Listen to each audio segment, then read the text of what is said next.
두 번째 길은 환동의 길입니다. 그 발견은 너무나 사소하게 보이는 유물 한 점에서 시작되었습니다. 3년 전이죠. 2017년도에 강원도 정선 아오라지에서요. 약 3,300년 전에 청동기 시대의 가장 빠른 시대에 주거지가 집자리가 나왔습니다. 근데 한국에서 보면은요. 어떤 분들은 청동기 시대라고 하시는 분들도 있고 또 어떤 분들은 무문토기 시대이다. 이렇게 이야기하시는 분들이 있습니다. 왜냐하면은 청동기 시대는 기원전 15세기에 시작이 되었는데요. 실제 청동기는 기원전 9세기 정도, 8세기 정도 나오기 때문에 약 한 600년 정도는 뭐 붕어빵에 붕어 없다는 말 있잖아요. 그런 것처럼 청동기 시대인데 청동기가 없는 시대다는 것이 이 고고학계의 정설이었습니다. 정설은 왜 있다? 예, 정설은 바퀴라고 있는 것입니다. 여기에서 주거지에서 한쪽 편에서 이렇게 그 돌로 만든 장신구들이 나왔는데요. 예, 이 장신구는 돌로 만든 목걸이입니다. 목걸이고 중간에 구슬이 있는데요. 그 구슬을 갖다가 청동기로 감쌌어요. 보이시죠? 저기 이 왼쪽에 있는 그림인데 저거는 정말 작은 청동기입니다. 이거는 거대한 청동기가 아니라 소수의 청동기를 마치 우리 이빨 도금하듯이 이 돌 구슬을 갖다 감싸는 식으로 만들어서 장식을 했습니다. 놀라운 게요. 보통 우리가 귀한 유물들은 무덤에서 많이 나옵니다. 근데 이거는 무덤이 아니라 주거지예요. 이걸 버리고 사람들이 간 겁니다. 근데 이건 어디서 나왔을까요? 연대가 3,300년. 그래서 기존의 연대를 무려 500년 가까이 확 올려버린 그러한 획기적인 유물입니다. 놀라운 발견입니다. 자, 하지만 이제 시작됩니다. 질문은 어디에서 왔을까? 아까 이야기했었던 세이마 투르비노라고 하는 유라시아의 청동 기술이 한반도로 오면서 그 일부로 온 것은 맞는 것 같습니다. 왜냐하면은 3,500년 전쯤에 이미 전 유라시아, 중국 북바위로 퍼지기 때문에 한반도까지 오는 건 자연스럽죠. 자, 이것은 서북한 쪽, 즉 압록강 쪽에서 올까요? 동북한 두만강 쪽에서 올까요? 흔히들 보통 우리가 중국도 서쪽에 있고 하니까 서쪽에서 오는 게 맞지 않을까 생각할지 모르겠지만 같이 나온 토기가 있습니다. 자, 여기서 우리가 다 똑같아 보이죠? 그런데 왼쪽 것이 정선 아오라지 것입니다. 오른쪽 세 개는요. 어디일까요? 네, 두만강 건너편 현재 연변 자치주인 화룡이라고 하는 곳에서 발견되었습니다. 참 멀죠. 근데 둘 사이에 주거지도 그렇고 연대도 그렇고 너무나 흡사해요. 화룡은 약 3,500년 전 것입니다. 여기에서 우리는 전혀 생각지도 못한 제3의 길이 나온 것입니다. 유라시아에서 한반도로 통하는 또 다른 길, 바로 이 동북한이라고 하는 우리가 거의 잊고 있었던 바로 그 길입니다. 저는 이걸 보통 환동의 길이라고 이야기합니다. 우리가 동해안 따라서 이어지는 길이죠. 이 지역은 백두대간이 가로막고 있고요. 동해안은 기본적으로 남해안이나 서해안과는 어족 자원이 달라요. 그리고 평야도 좁고 그 대신에 산림 자원은 풍부합니다. 그들만의 독특한 그러한 그 환경 자원과 기후 환경으로 그들만의 독특한 네트워크가 나올 수 있었죠. 바로 이 좁은 해안가의 길 따라서 움직이는 바로 환동해의 길로 그들은 두만강 나아가서 극동 지역으로 해서 유라시아로 이어졌습니다. 그러고 보니까 한동안 우리나라에서 유라시아 철도를 다시 잇는 그러한 연구가 많이 나왔지 않습니까? 지금 우리가 생각하는 유라시아 바로 그 루트는 역사적으로 이미 3,300년 전부터 있었다는 것이 이 유물로 확인되었습니다. 자, 그 다음에 환동의 두 번째 길은 바로 온돌의 길입니다. 아마 여러분들 국사 시간을 잘 배웠으면은 옥저나 음루 아마 들어봤을 거예요. 옥저 그러면은 암기할 때 민며느리제 나올 텐데요. 옥저는 사실 지나치게 과소평가가 된 대표적인 역사입니다. 왜냐하면은 처음에 역사 기록에 등장할 때 이들은 고구려에 복속이 되어 있었다는 식으로 나오기 때문에 처음부터 누군가에게 복속이 되었다는 그런 거로 나오지만 고고학은 그러한 그 통설을 뒤집습니다. 이들에서는요, 약 기원전 4세기에 우리나라 최초로 온돌이 등장합니다.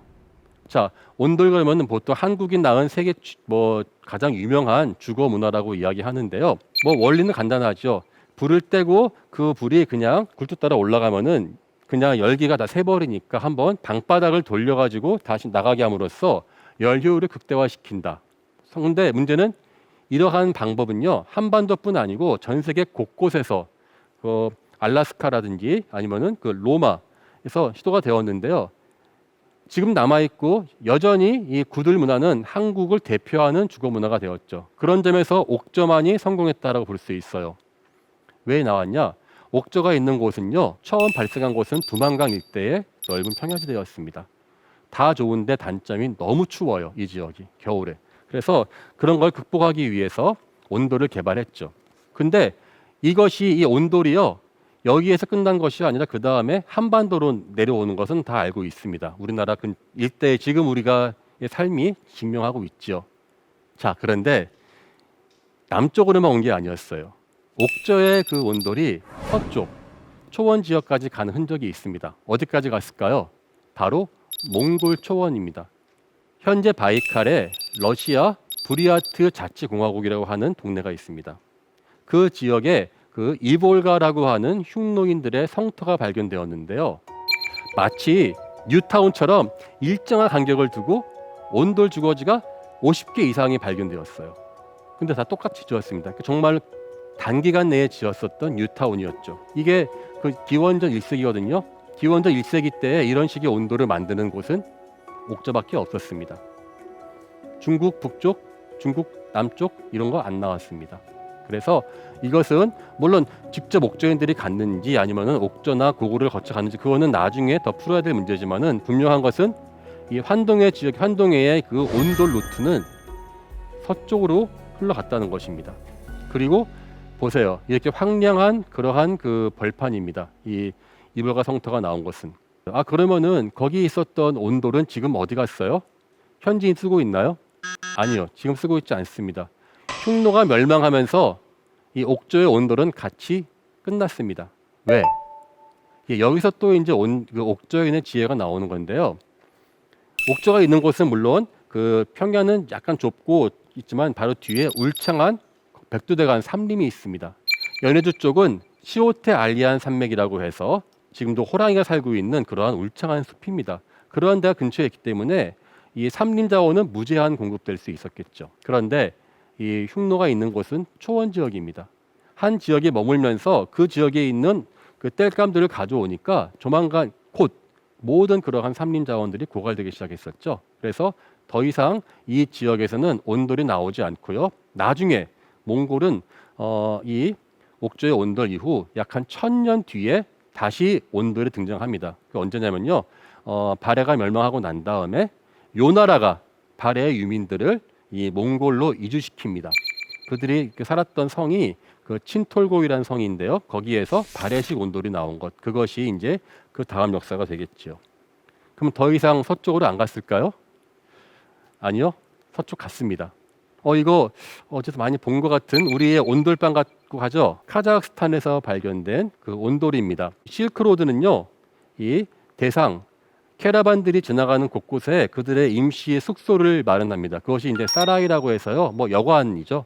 그 중에 하나에서 이렇게 온돌과 비슷한 것이 발견되었습니다. 그런데 이 지역은 이러한 온돌이 그 이전에 나온 적이 전혀 없어요. 이게 약간 서기 8세기에서 10세기 사이인데요. 그래서 현재로서는 이거밖에 없다. 그러니까 즉 동쪽에서 온 거밖에 없다. 그래서 흉노에서 살았었던 온돌을 만든 사람이 이 실크로드까지 갔을 것이다라고 하는 그러한 주장이 지금 제기되고 있습니다. 어떻습니까? 우리가 보통 초원의 길 그러면은 무조건 서쪽에서 동쪽으로 오는 줄 아는데 역시 그 추위를 다스리는 구들방에는 역시 우리나라 게 제일 좋지 않았나 하는 생각이 듭니다. 자, 그래서 이거는 이제 우리나라 구한말인데 한국에서는 이게 온돌이라는 것이 상당히 그 자원을 고갈시키는 그러한 그 단점도 있었습니다. 그래서 특히 조선시대 후기에 양반들이 많아지면서 기와집과 온돌의 발생으로 산림 자원이 고갈되었다는 것도 하는데요.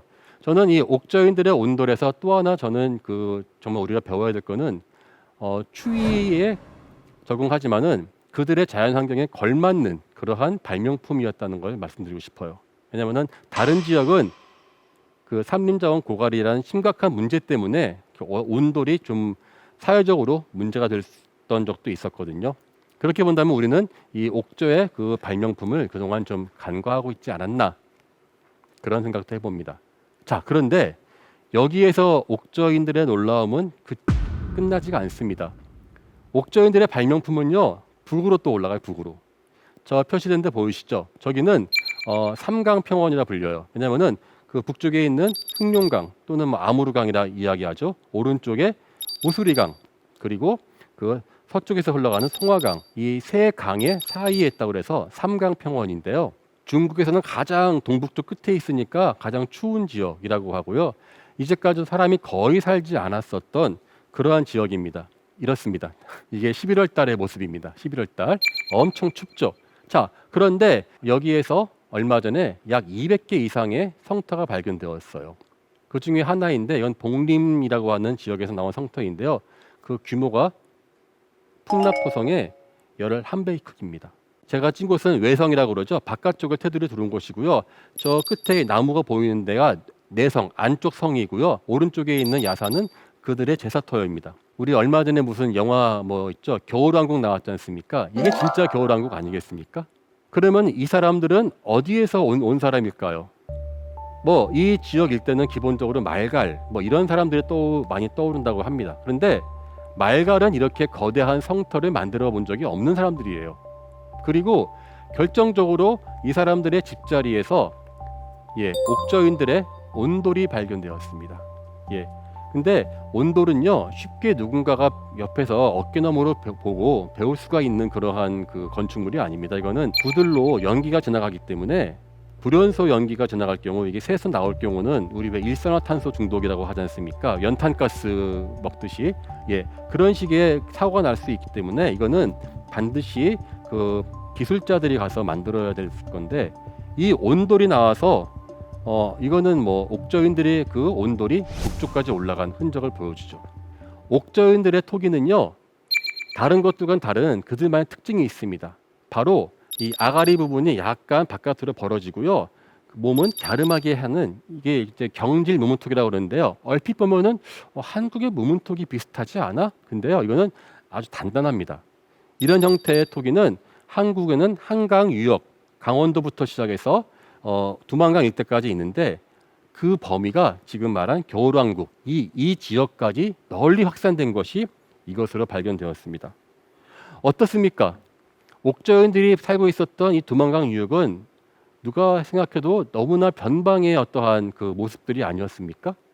근데 여기서는 놀랍게도 그들은 변방이 아니었던 것이었습니다. 춥지만은 그들은 추위를 이겨낼 수 있었던 그들만의 노하우가 있었죠. 그리고 그 노하우는 반대로 아주 큰 그들의 장점으로 작용했기 때문에 북쪽으로, 서쪽으로, 또 우리나라 남쪽으로 널리 그들의 유산들이 펼칠 수 있는 그러한 계기가 되었습니다. 또 다른 환동의 루트는요, 이제 중국으로 갑니다. 어떻게 중국까지 가죠? 두만강 유역에서? 바로 옥저와는 또 다른 계통의 사람들이었던 음루라고 있어요. 음루. 그러면 잘 어렵고요. 말갈, 그 조선시대 북방에 살던 그 오랑캐라고 하는 여진족들이 있습니다. 상당히 많은 영화에서 이들이 묘사되고 있는데요. 다양한 데서 묘사되는 이 사람들의 모습은 야만적이고 난폭한 그런 사람들로만 묘사되고 있어요. 그리고 중국의 기록도 역시 이 사람들을 좀 아주 야만적이고 폭력이 강한, 또 우리가 알고 있는 그러한 영화의 이미지와 많이 유사하죠. 자, 그런데 이 말갈족들의 후손이 바로 여진족입니다. 여진족은 두 번이나 중원을 점령했죠. 처음엔 금나라, 그 다음에는 청나라. 단지 야만인족이었는데 그렇게 될 수 있었을까요? 고고학적으로 보면은 이들은 그렇지 않았습니다. 여기에서 이 추위를 견디고 있었던 옥저와는 또 다른 식의 방법으로 자신들만의 그러한 문화를 일궈 나갔던 것이었죠. 말갈의 후예들은 이렇게 언제나 가죽 털옷을 입고 있습니다. 그리고 저렇게 뭔가 사냥하죠. 먹을 게 없어가지고요. 그렇지 않습니다. 이들이 사냥한 것은 바로 모피입니다. 담비, 시라소니, 삭 같은 아주 귀한 그러한 그 모피죠. 이거는 금보다 더 귀한 그러한 물건들이었습니다. 그래서 사냥을 해서 엄청나게 큰 이득을 얻을 수 있었죠. 하지만 겉으로 보는 잘 모르는 사람들이 이 사람들을 보면은 되게 좀 뭐랄까 미개하게 보인다는 그러한 게 있어요. 왜냐면은 이런 기록이 있습니다. 말갈의 선조이죠. 음루란 사람들에게 대해서는 그 사람들은 땅을 파고 산다. 그리고 땅이 깊으면 깊을수록 잘 산다라고 여긴다. 그리고 심한 경우는 계단이 9개씩 된다라고 합니다. 그리고 밖에서 보면은 마치 무덤처럼 보인다. 이거는 바로 추위를 이기기 위한 그들의 지혜였습니다.